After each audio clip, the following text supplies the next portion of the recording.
What's up, guys? Welcome back to the podcast. It's been a couple weeks since we posted an episode, but we're back and pretty excited. Before we dive in, I want to tell you about some summer dates I have coming up. We're recording this in May of 2023, so if you're listening at this at a later time, some of these show dates may have passed. But, man, I'm so excited. We got some really cool stuff.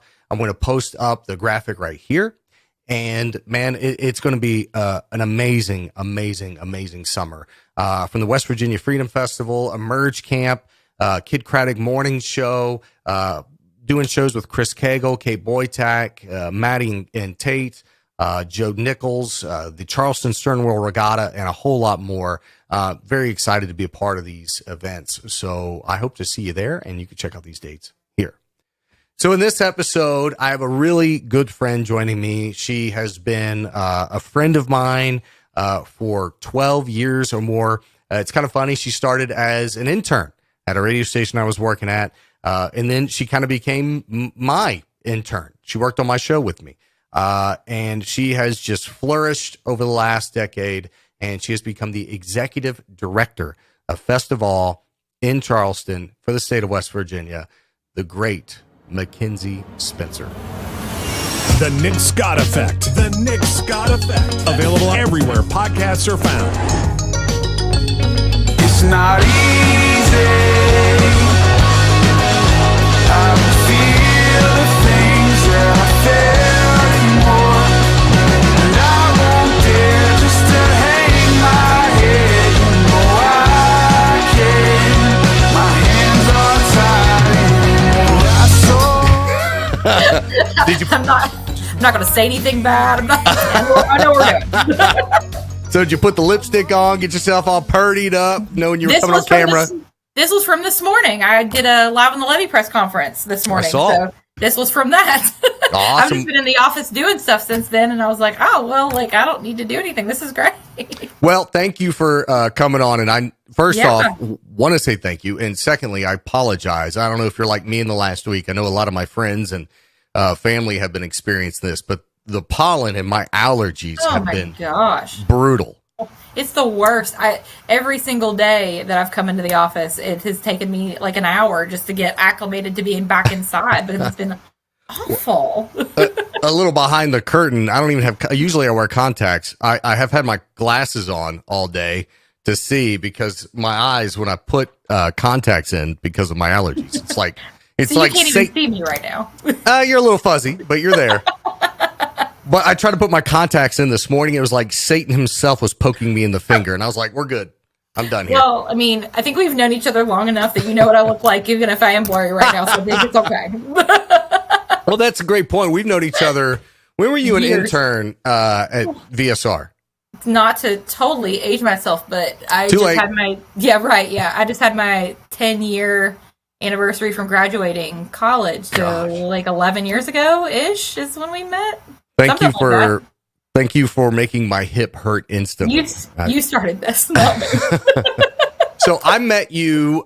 You were kind of my intern in a way. Yep. They paired you with me when I was on the air, and we spent 6 months together, 3 months together. It was a while. It was like 6 months, I think, between everything. But I did a lot during kind of the midday time frame, just because it worked out so well with my classes and stuff. Absolutely. I was still in school at that point, so. And I have to tell you, I've been very proud to sit back and watch. Both of our careers have kind of skyrocketed in different directions than probably what we had anticipated back then. I think so. Yeah, for sure. And you went on to work for the Clay Center, and then the City of Charleston and the mayor's office with Amy, who I love.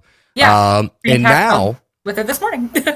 And now you are the executive director of FestivALL. So I'm very intrigued. How did that come about? Because FestivALL, if you're not, and sometimes I have to be careful on localizing the podcast a little too much, because I have listeners across the country. FestivALL is a 2 week long. So we do sort of different things. So normally we're a 10-day arts festival in June, and then another 10-day arts festival in October. But then we have some kind of year-round programming too that we do outside of those things. Those are just kind of our main kind of headline attractions that people know us for. But there's so much behind-the-scenes work, especially with children and youth that are in lower socioeconomic status areas and maybe don't have the ability and the opportunity to participate in the arts as much as others. So we do a lot with them too, kind of throughout the year. Yeah, and it's a great event. I remember first hearing about it, of course, working in radio.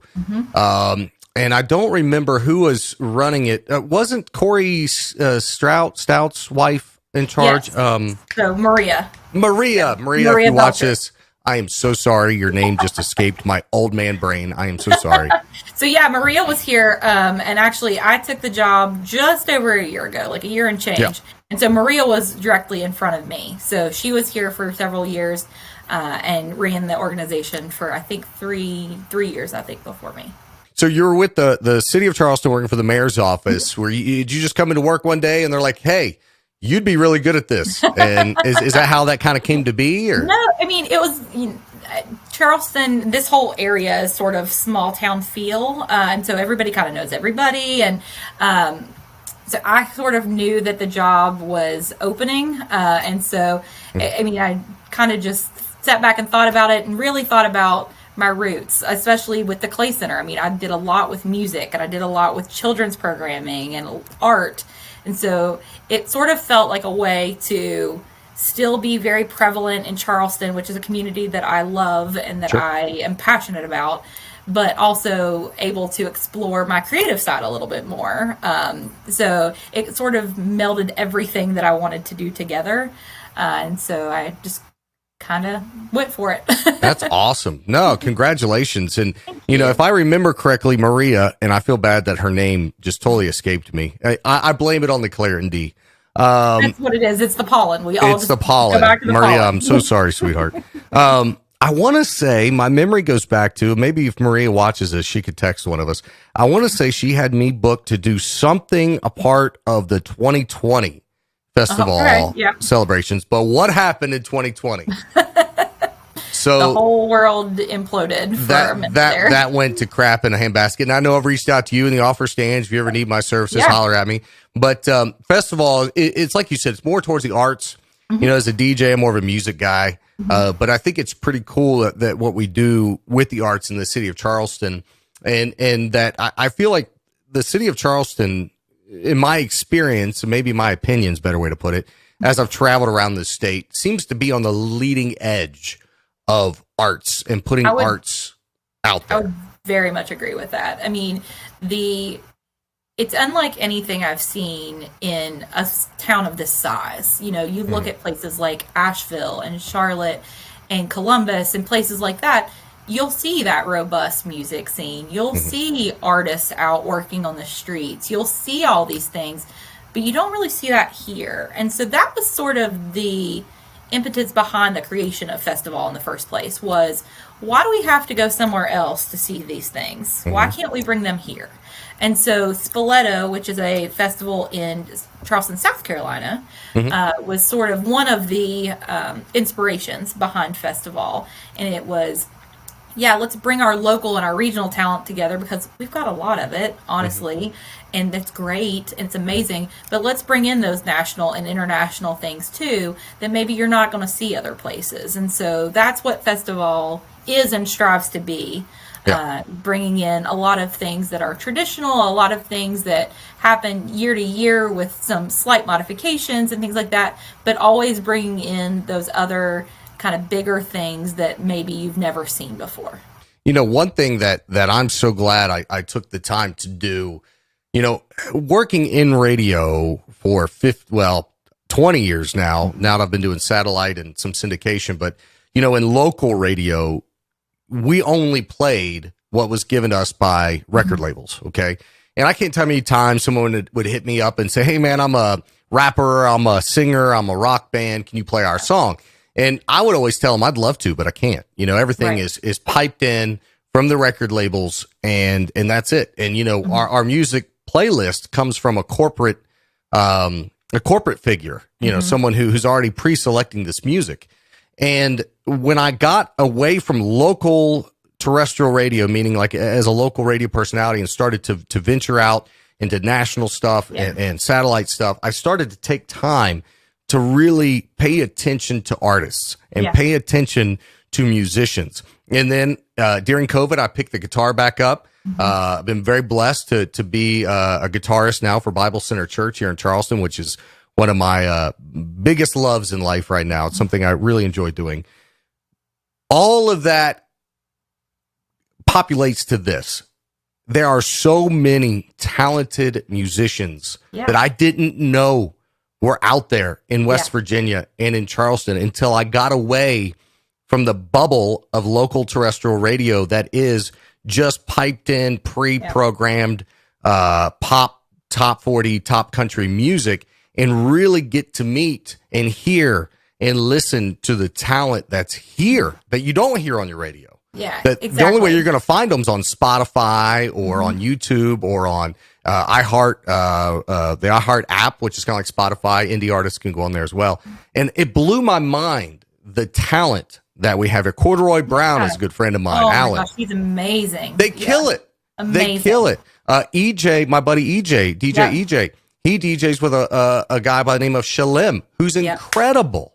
Yeah. Our friend Kate Boytek is blowing up. Incredible. Kate's going to be enormous. I mean, huge. And you just wouldn't hear these names all the time. And so that's one of the things that I really love about this job and love about some of the other events, even in the city, Live in the Levee and things like that they take this local raw talent that is out there that maybe you're not hearing every day, but they give them an audience and they want to make sure that they're the spotlight. And there's several events that we do throughout FestivALL that we bring musicians in either, every hour on the hour, all day long. We'll bring people in all day, different genres, different mediums, one person, duos, whole bands, whatever it is, and give them a platform. Or we have these non-traditional type things we do. We have a beautiful, beautiful walking trail in Charleston. It's like a walking hiking trail, and it's called the Sunrise Carriage Trail. And we take that every year,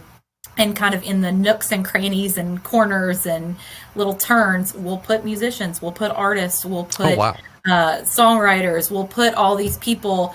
And so kind of turn it more into an art trail than just a walking trail. And that's another, acoustic kind of vibe that we'll have people that play with full bands that'll come out and just do a single acoustic guitar and just come out for a few hours. So things like that maybe aren't your traditional mediums for an artist or a musician, things like that. That's sort of what that's our niche. I love the creativity, and you've always had that. I've known that about you. You always had that kind of creative mind, and I think you need that in a job like yours where you're playing all these different facets. Well, I know, and I want to get to the list, the announcement of what's going on this year. You may already have them, but a few recommendations, if I may. Please. I always take recommendations. I've gotten to know Philip Bowen. Do you know who Philip Bowen is? Yep, I do. And he's become a friend, and he's been on the podcast. I think he would be an amazing addition to FestivALL. Absolutely. Landau has become a friend. I was with Landau last night. There you go. I think he would be a great addition somewhere amongst the FestivALL festivities. And then, of course, Corduroy Brown, Alan and gang. I think they would be an amazing part of FestivALL. Just a few local friends that I'm big fans of that I think would be awesome to it. I love that. No, like I said, I take all the suggestions I can get. I mean, we're always trying to add and keep things fresh and kind of switch things up. So I love things like this. Absolutely. So with the announcement, what can we expect? It kicks off in June. It does. And we will put in the show notes a link to FestivALL where you could see the complete lineup and the complete schedule. But tell us what we can expect if the family and I are heading downtown to check out FestivALL. Absolutely. And I better see Addison and Owen because How long has it been since you've seen Addison? I talk to your lovely wife, Kelly, about both of the kids every so often, especially when we talk about Disney trips and things like that, because Kelly and I are both very big Disney lovers. Disney obsessed. Don't use the word lovers. You're not putting enough emphasis on that. It's Disney obsessed. You're not wrong. There's been multiple times where we've missed each other by 3 or 4 days as we pass back and forth. But I got a text today that said, So how do you feel about driving to Disney? And I'm like, it's a drive, I guess. Yeah. Like, I don't care. It's a drive.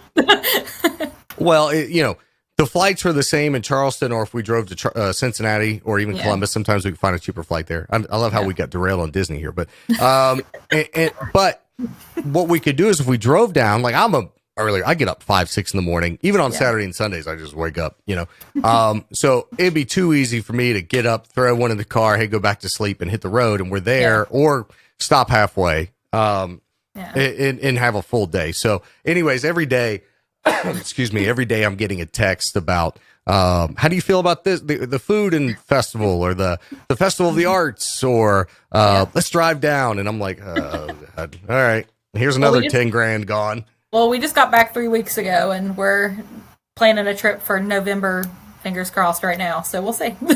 Someone once told me the first time we left Disney that the Disney blues are real. And I didn't know what that meant until you get them when you leave. And you're like, we can't wait to go back. But let's go back on topic here. Sorry, we we'll talk about Disney for a half hour. We could do this all day, truly. Well, I tell you what, side note, did I tell you, and I don't think I have, what I feel to be one of the biggest mistakes I made as a parent, or I should say, what I feel the most horrible about doing as a parent. And it involves Disney. It involves Disney. So we go to Epcot. This was last September. Okay. And my son, he's 4 right now, and he loves roller coasters. And I love that because my daughter is a chicken. You know what? She hates roller coasters. So we have one that loves them, one that hates them. And the new Guardians of the Galaxy is open, and we wanted to ride it. So we're standing in line, and Addison is just having full meltdown. She does not want to ride this. So Kelly's like, I'll tap out, and we'll go. And I was like, all right, I'll take Owen. And I asked like 3 of the Mouseketeers or whatever they call them people that work there. He's 4, he's very small, he's a skinny mini. Like, is he going to be okay? Because I know this ride whips around and goes fast. Like, oh yeah, he'll be fine. I'm telling you, once we got kicked off and started doing the loops and stuff, that boy was in sheer terror, crying and screaming the whole time. No. I'm trying to hold him and hold myself as this thing's like smashing me into the car, from the G-force. And we get off, and I have not seen that boy so terrified in his life. He screamed, crying all the way out to Kelly where she was sitting outside, and didn't want to ride anything the rest of the day. I felt terrible. Well, I mean, I wasn't even sure if he was going to be tall enough when you first started the story. Because, I mean, he is much taller. I was going to say, because he's tiny. But we went back in January, like 4 months later. And we passed Guardians of the Galaxy. He's like, hey, Dad, let's go ride. And you're like, do you not remember? I don't think we're going to do that this time, big guy. Yeah. Well, Tron is open now, and I'm scared about that with him because I know he'll want to ride it, but I'm afraid if he panics, I can't get to him. I will say it's very short. So, like, if he does rode it? do it, I rode it a couple weeks ago for the first time, and it is very short. So even if he does, like, it's maybe a minute tops, like start to finish. It's very quick. It's not like Guardians where it just keeps going. Yeah.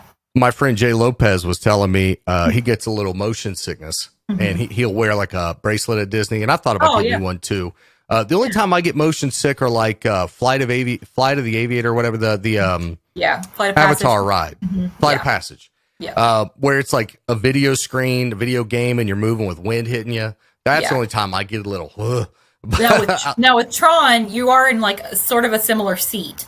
So it's like you're on a motorcycle almost, but you don't have like that video screen in front of you. You're moving. You can see kind of what you're doing. But he said he started going and he started getting a little queasy because, you're flipping around. And he's like, oh, okay. And it comes to an end and they're getting ready to pull back into the station where they get off. And he's like, all right. Whew, he's feeling a little nauseous. I'm good. And he opened his eyes and looked straight down at the grass that's way below him. And there's just a big pile. Oh, and he just didn't even realize. And he's going, oh God, don't look at it. Don't look at it. Don't look at it. I was like, man, I'm wearing me one of them bracelets or something. We're putting the patch behind my ear. I've done that before. Yeah, something. Yeah. All right, enough about Disney because we can talk about that forever. All day.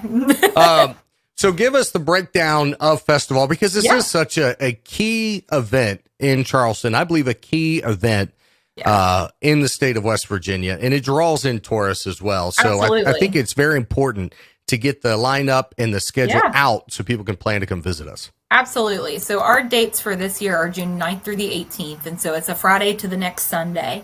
And we really kind of focus on music, theater, art, dance as kind of our 4 pillars. But there's so much more that goes under that. There's culinary events, there's literature events, there's all kinds of things that kind of happen within those 10 days. And this year we've got more than 70 events in 10 days. Oh my gosh. So it'll be all over Charleston. Every nook and cranny will be in green spaces, will be in churches, will be on the street, will be everywhere. Kind of a lot of our larger venues in town. We have the Clay Center for the Arts and Sciences, which we've talked about a couple times because I used to work there. That'll be used for some things. Our beautiful riverfront will be used for different things as well. Some concerts and things like that throughout. And so we kind of range from large scale concerts like Leslie Odom Jr., who you may know from Hamilton, will be in town. Oh, that's awesome. Yeah. So he's brilliant, and we're thrilled to have him in town. And we kind of go from that scale to, the smaller scale of we'll have a few recitals and things in churches. So we really do try to work with everyone on this kind of event, and we really rely on collaborations and partnerships and all of these people coming together because 70 events in 10 days is quite a bit. So who do you rely on to execute it? Does the City of Charleston offer a lot of staff to help, or? So the City of Charleston, their refuse team and police and their streets department shutting down streets for us is huge. That's just phenomenal, and they really work with us a lot on that. But FestivALL has a staff of 3, me included. So we kind of are the main 3 that organize everything and get everything together. And then we'll have interns. We've got the partners themselves that do a lot of the work with their events. And then volunteers. We really do rely on an army to do something like this and really undertake something that's massive. That's crazy. Well, I just hope that I trained you on how to put an intern to work. I learned a few things. I got a few pointers there. Just, we've got 4 that'll be great. You were talking about collaborations and concerts and events. For some reason with FestivALL, I just see Haddad Riverfront Park lit up with Nick Scott right in the middle for FestivALL for a party one night. I don't know. That just sounds amazing. We're planning FestivALL in October right now. We can talk all day. So is the name, you bring up a good point there. Is it FestivALL for both, or is one FestivALL with an F? So FestivALL is in June. FestivALL is in October. Is that a new thing, or has it always been like that? So it was called FestivALL Fall for several years, everybody internally called it FestivALL. And so it finally stuck after a little while and said, oh, this could be fun. Well, and we have become masters of using all in different things. So we have a fundraiser each year that's called FestivALL. I've heard of it.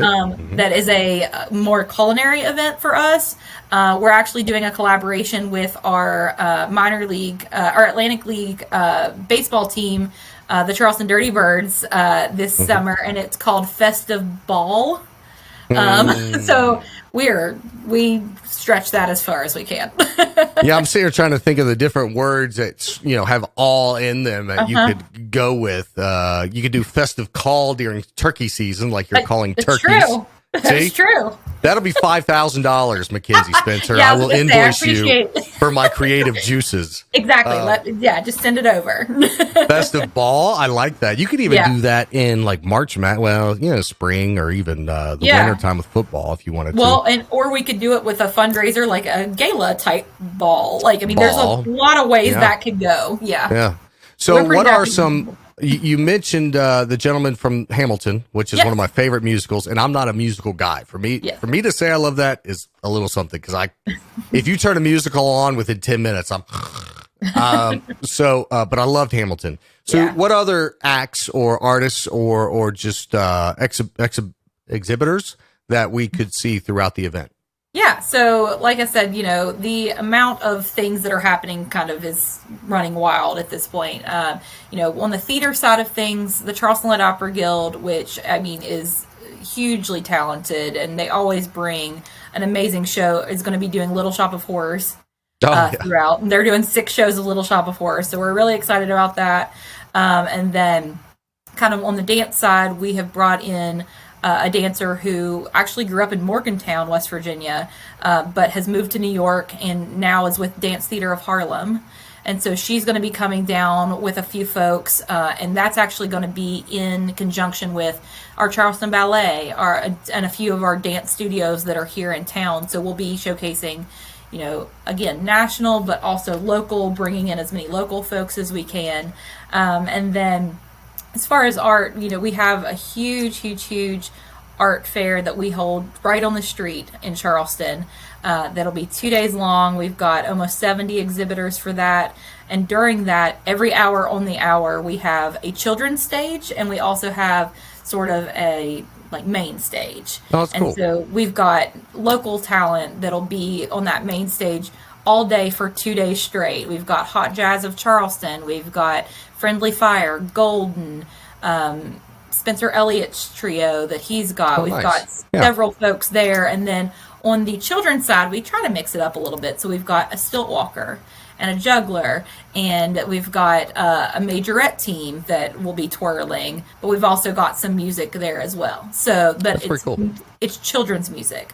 Yeah. There's a drummer in town who I believe is 7 at this point. His name is Kingston Price, and his dad is in several local bands, and he kind of picked it up from him, and he is phenomenal. So he will be out there showing off his drumming abilities. We've got some younger kids that'll be singing and things like that. So we try to give the kids a platform too, whether it be through their art or through music or whatever it may be, to make sure that they're also included and it's as family friendly as possible.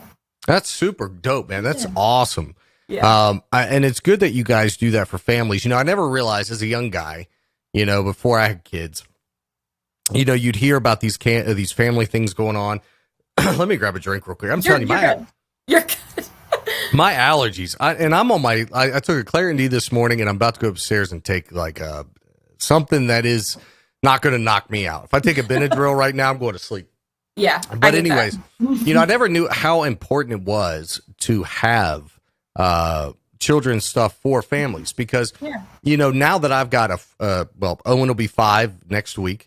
And Addison's soon to be 10, believe it or not. Yeah, which is crazy. That's crazy. I know. I remember when Addison was born. Yes. Yeah. So do I. No, but a lot of what we do as a family, we plan around what is available as a family. Yeah. And when you're single or just a married couple or whatever, that's all good and fine. You're used to, you can make plans of 2 of you and you can go do whatever. But it's wildly important for families, especially with little kids like we do, when we're looking at these different events that are happening around us locally. And we're like, are we going to go to Live on the Levee? Well, I don't know. I mean, I love Live on the Levee, but is Owen at 4 going to be able to handle it until 9-10 o'clock at night in the heat? Right. Probably not. Right. So when you start to talk about things that are specifically geared for families, you're really opening the doors to a wider range of guests to come attend. Absolutely. And take part. So I really, commend you for doing that. That's big. Well, and everything with kids, I mean, it's just so important to have those experiences at a young age.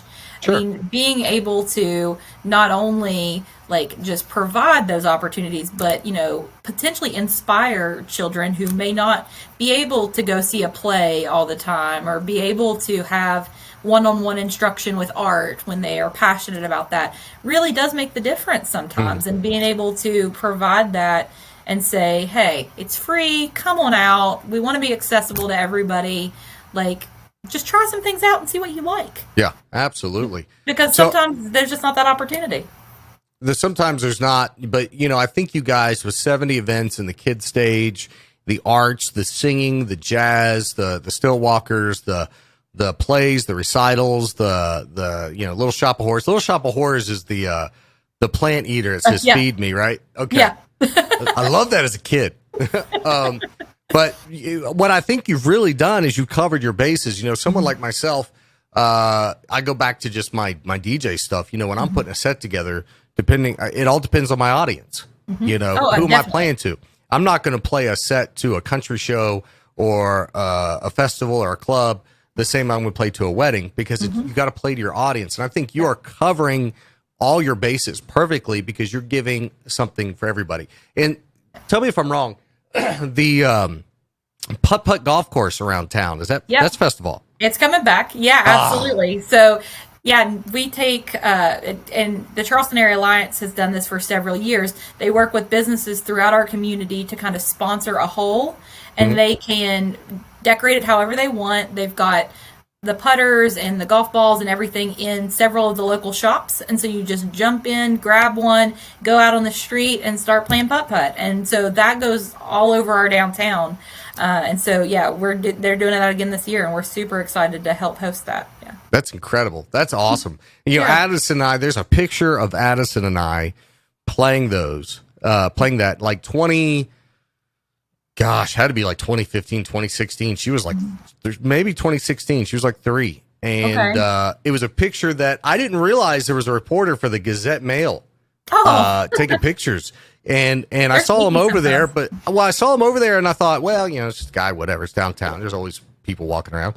And so I was helping Addison putt. And then the guy comes over and I'm like, all right, this is going to be weird.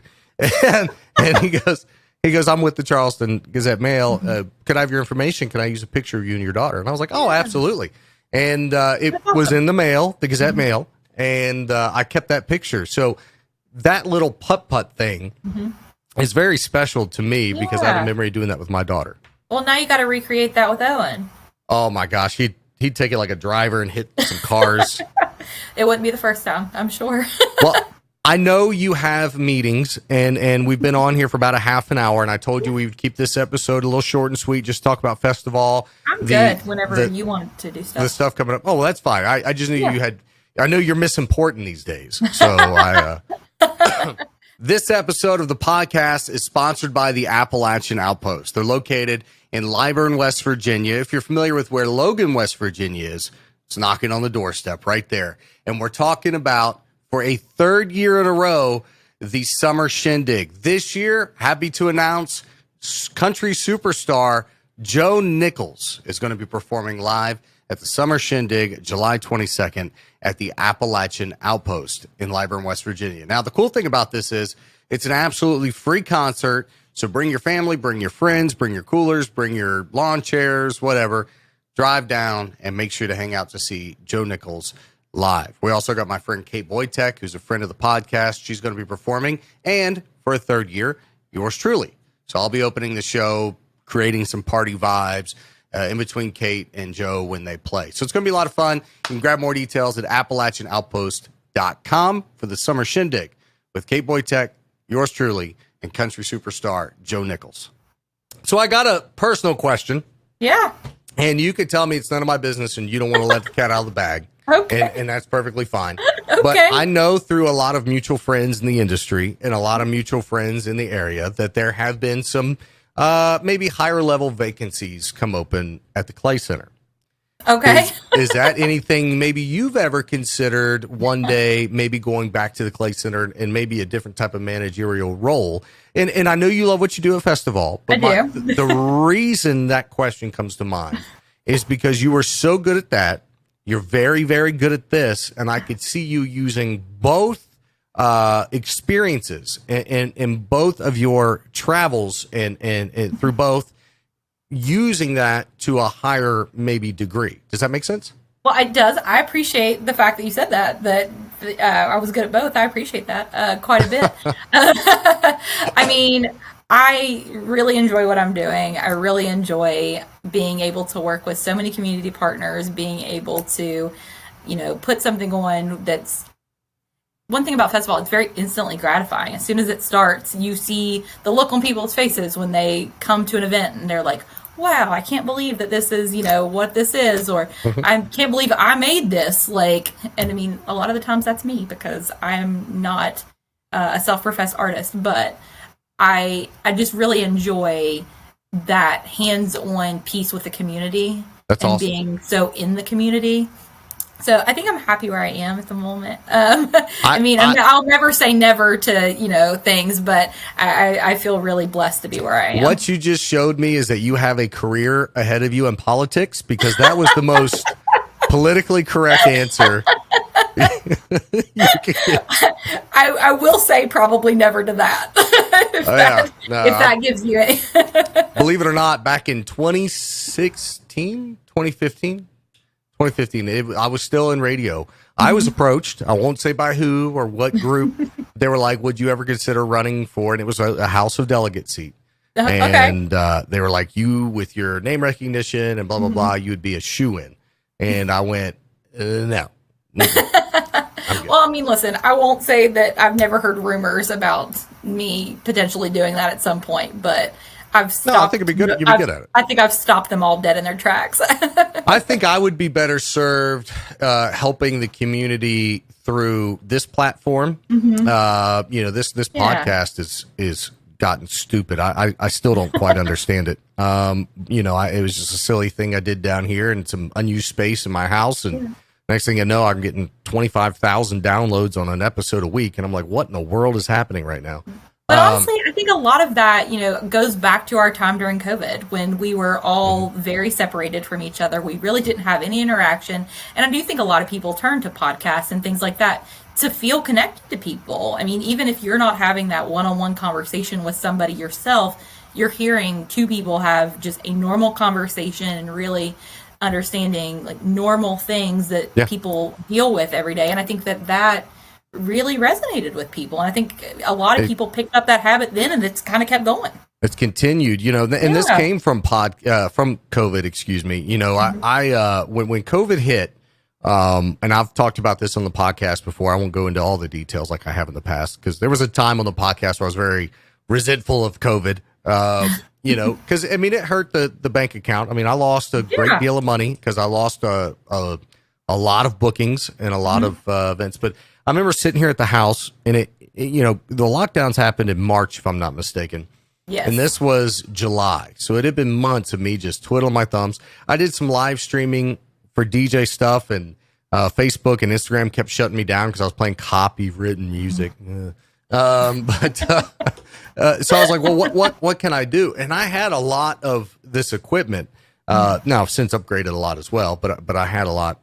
And I was like, well, this podcast thing is really taking off across the world and the US and really different podcasts. So why not? And I had this idea of a DJ podcast with DJs talking to DJs about DJs. And I quickly learned that no one gives a shit about DJs.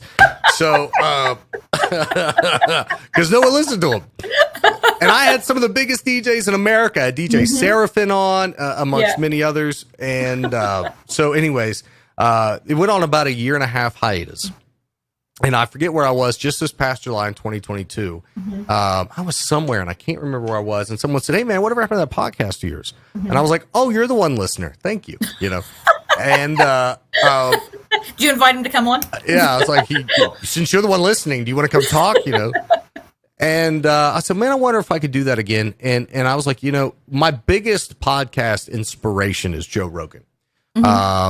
Just the ability to sit back, have a conversation, BS for an hour or so with some really cool people about some really intriguing topics. That's right up my alley. Yeah. And I was like, I know enough people in this world and in this industry through my travels where I could do 100 episodes easy. And that's very understated. It's probably 1,000. Well, probably, yeah. Well, I hope. But from July to August, it went from like 5 downloads to 100.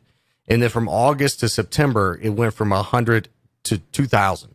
And then from September to November, or September to October, it went from like 2,000 to 5,000, 5,000 to 10,000. And it just kept growing. I'm like, I'm a moron. Why are you listening to me?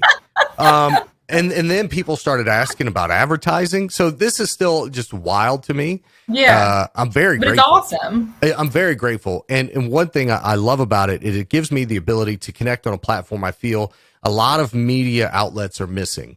I had a talk with a guy who owns radio stations that we know. And he owns the whole business. And he lives in Tennessee. They do no podcasting. They do no digital. And I told him, I said, sir, you are shooting yourself in the foot. If you don't get on it now, all your stations are going to get left behind. I'll help you. Like, holler at me, Right. Yeah. But I feel like what this platform it does is allows me to give my West Virginia folks a place to come, like you're doing, talk about what's going on. Yeah. And I feel it's a space that is underutilized in our region. Most folks go to TV, or they go to radio, or they go to Instagram or Facebook. But podcasting in our area is blowing up. Yeah. Well, and I mean, there's a couple other pieces of that West Virginia piece that I'll kind of expand on. I mean, number one, it's positive. How many things do you hear, on a national scale normally that are positive about West Virginia? So that's something I super appreciate. And then the other thing, I mean, is long form, because when you're talking TV and things like that, you're talking in 20-second sound bites. Normally it's a maximum. So being able to actually come somewhere, have a conversation, expand upon things, be able to really drive get into the details. Yeah, exactly. Like that's something that's missing. And I mean, I think that's another reason podcasting is blowing up the way that it is that people, they don't want just this bit of a soundbite. They want the full story, and they want to be able to really relate to whatever you're talking about. And it's easier to do that with a long form medium than it is, a short clips. Form. Yeah. Well, and I think you might remember back to the days we were together in radio. You may remember me doing an interview or a phone call where we would record, 2, 3, 4, 5, 10 minutes worth of audio. And then we would sit there and we would delete everything down to about 30, 45 seconds, 60 seconds if we were writing a book about it. And I mean, that would usually go between 2 or 3 breaks. Exactly. So, you have some really cool people, influential people coming on, talking to you about really important stuff or cool stuff that's going on, or maybe talking about a show that's coming to town, and you're cutting out literally 95% of the conversation. And I was like, I don't want to do that anymore. Yeah, absolutely. And, being able to bring people on and say, okay, go nuts. Like that's definitely a lot different than anything else you could do anywhere else. One of the most controversial episodes I did, I was scrolling TikTok late at night one night, and I've documented my path back into church. Last year in 2022, got back into church after 22 years of hating church. I've talked about this a lot on the podcast, but there was a time in my life where if every church in America burned down, I would have celebrated it, just because not because I'm a psychopath. Well, maybe a little bit, but what happened to me as a child in the church? My dad's a preacher and so forth. So. But I found my way back to God, and it really opened my eyes as an adult and as a parent. So I'm scrolling through TikTok and I find this guy who was an evangelist, who had a church, who had a YouTube channel that had hundreds of thousands of subscribers, millions and millions of views on his biblical content. And then all of a sudden he has a TikTok where he is renounced his faith. And he, in his videos, are to tell you why it's all just a hoax and a farce and a joke. And so that intrigued me. It's like, how do you go from having a spiritual relationship to your faith, your God, from and that's your life, you're traveling as an evangelist, to over here, now you're telling people on a platform that it's all a joke. Like, how does that happen? Yeah. He was nice enough to come on, and that's been one of the better episodes analytically. But I've had Philip Bowen on. I've had Landau on. I've had, do you remember the song The Freshman from the Verve Pipe? Yeah. I had Brian on, the lead singer. Okay, yeah. That was pretty dope. And tonight, the day we're recording this, I'm interviewing, so folks that are listening to this, the episode may be out. I'm interviewing a former NASA astronaut who has been on the International Space Station. Wow. So that's going to be pretty cool. And then on Friday, no. I think FestivALL is super awesome. So, but I'm just telling you, like, here's some knucklehead radio. Here's some knucklehead radio guy in a basement studio talking to like really cool. It doesn't make sense. None of it makes sense. So FestivALL, what else? Because I'm trying to think back to our time together. I want to say you had some other extracurricular hobbies outside of FestivALL you're really passionate about. Were you in acting? Oh, no. No? Okay. That's not me. No, I thankfully, probably for everyone, have stayed away from things like that. No, I mean, I do some like things with different nonprofits and serve on a couple boards and things like that. So I work with our friends at Charleston Main Streets, which does, again, a lot of event-centric things. Capital Market, which is this amazing indoor farmers market that actually was constructed out of an old train depot that is in our area. Super dope. It's so I cool. love it. So things like that I am involved in, but I try to stick to volunteering and organization. That's awesome. And since you mentioned it, I want to send love and shout out to our friend Rick Cavender. I'm not going to say here publicly what has happened in his life, but anyone who knows Rick, I just want to tell Rick, I love you, brother. And, we're all here for you. So Rick's amazing and does a lot of great things for our community. Oh, he does. Absolutely. Rick had me do Halloween a couple of years. That was a lot of fun. And a few other things. And Rick, one thing I love about Rick is Rick and I, there was a time period where I had become, so I feel like I need to preface this story with indoctrination is a very real human condition. So in 2012, I think it was 2011, and you might remember this, we at the radio station cluster I was working at the time, we flipped a rock station to a conservative talk radio station. Yes. And when I would leave work, I didn't want to listen to music radio anymore because, if you work at Walmart, you're not going to go hang out at Kmart, right? I didn't want to hear it anymore. So being a radio nerd, I wanted to hear what was going on this talk radio station. And it was your Glenn Beck, Sean Hannity, your conservative talkers, and they do a great job. But within 6 months to a year of listening to this every day, and this was going into the 2012 election, and Obama's running his reelection campaign, I became like fiercely conservative. And because I was consuming that every day. And before that, I was pretty liberal. I voted for Obama. I was, pro gay marriage and all these different things.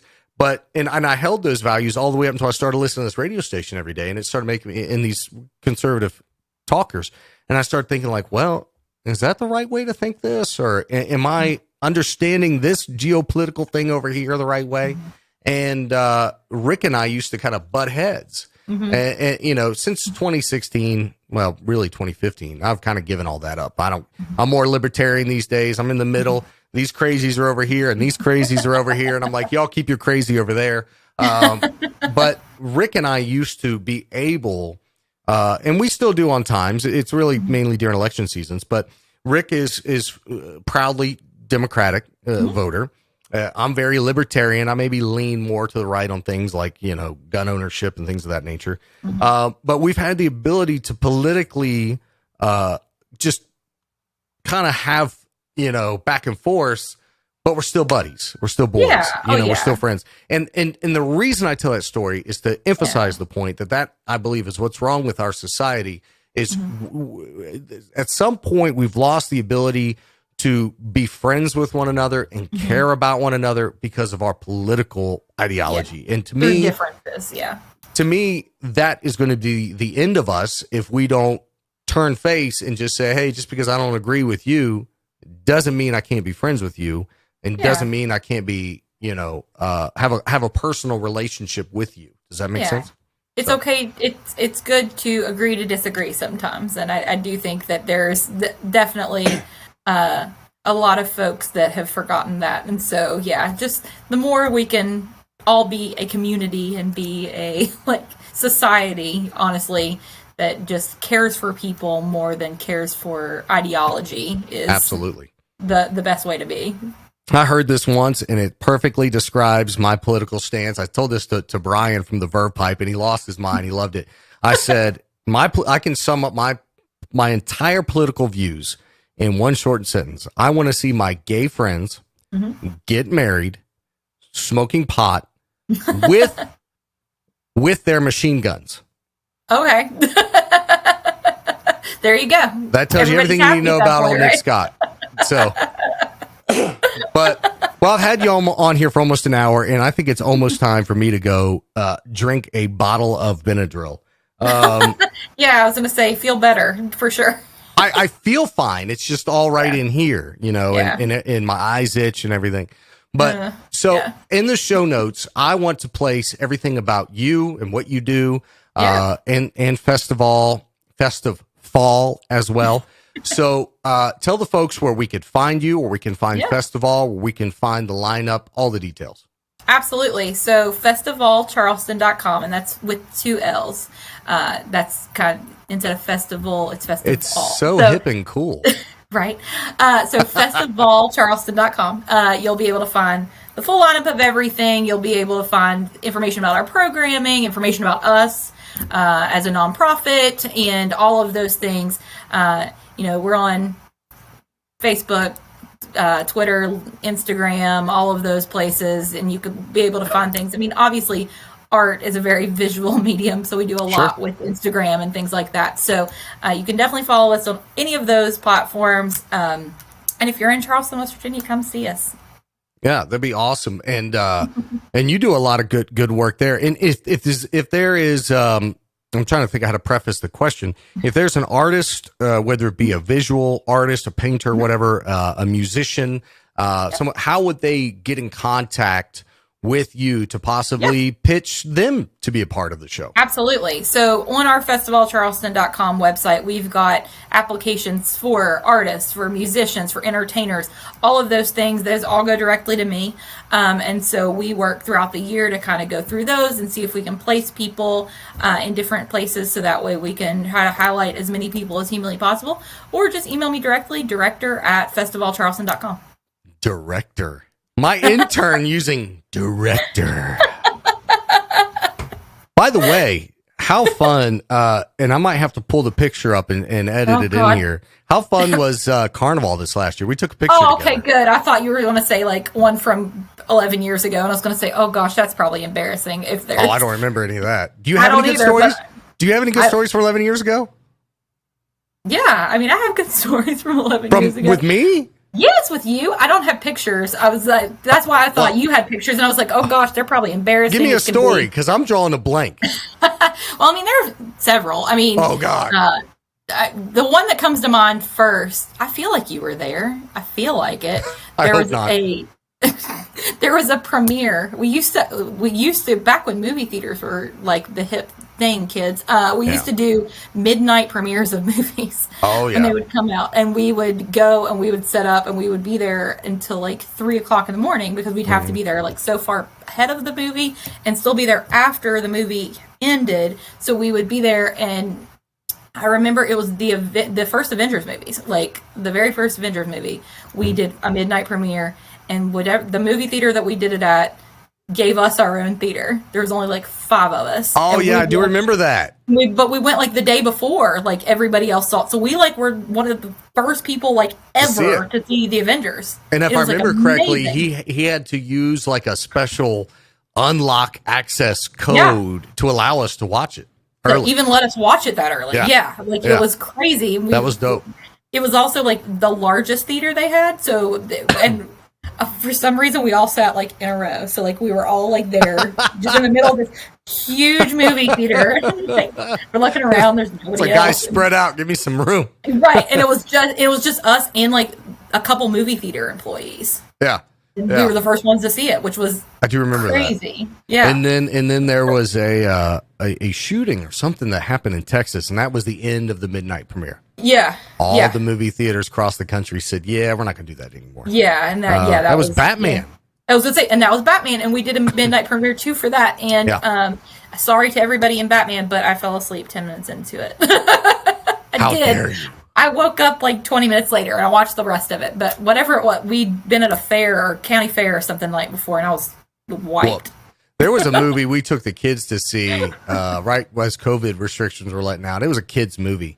Mm-hmm. And I remember like 20 minutes into it, I'm like, I felt like such an old man, because I remember my dad taking me to the theaters, and I look over at him and he goes, passed out. Him and say like, get up. Like, when did I become that guy? I do, while we're talking, I do have a funny story. about those times back then. I do remember. So at the radio station, there was only a men's room and a women's room. Do you know where I'm going with this? I know exactly what you're about to say. And there were only maybe one or two females in the building. Literally. Once or twice a week. Never. Never. 98% Mm-hmm. of the time, it was just dudes that worked there, okay? Especially the time I was there in the afternoon. Oh, yeah. So if someone was in the men's room, which was a one-person men's room, we would just go in the women's because there's no women there, so what's it matter, you know? And I remember, like, going to the men's room, all right, it's locked, whatever. Going to the women's room, and it opens, the door opens, and as that door opens, I just see pants around ankles, and I hear, Nick! And I went, oh, shit. Shut the door. And I didn't even know who it was. I just heard a voice yell, Nick, out of sheer terror. And I shut the door, and I was like, somebody's in there. They forgot to lock the door. Well, no, it was locked. It didn't shut all the way. It didn't latch. Oh. That was the problem. So I stood outside. I stood outside like, this is so embarrassing. I want to die. But whoever's in there, I feel like I need to apologize to them. Like, that was not intentional. And you came walking out, and you were just as like embarrassed as me. You were I was mortified. I was totally like, mortified. Yo, my bad. It just opened. And I remember I made like some very, I'm sure, lame excuse to like work literally anywhere that you were not the rest of that day. Like, well, just bye. Like, possibly.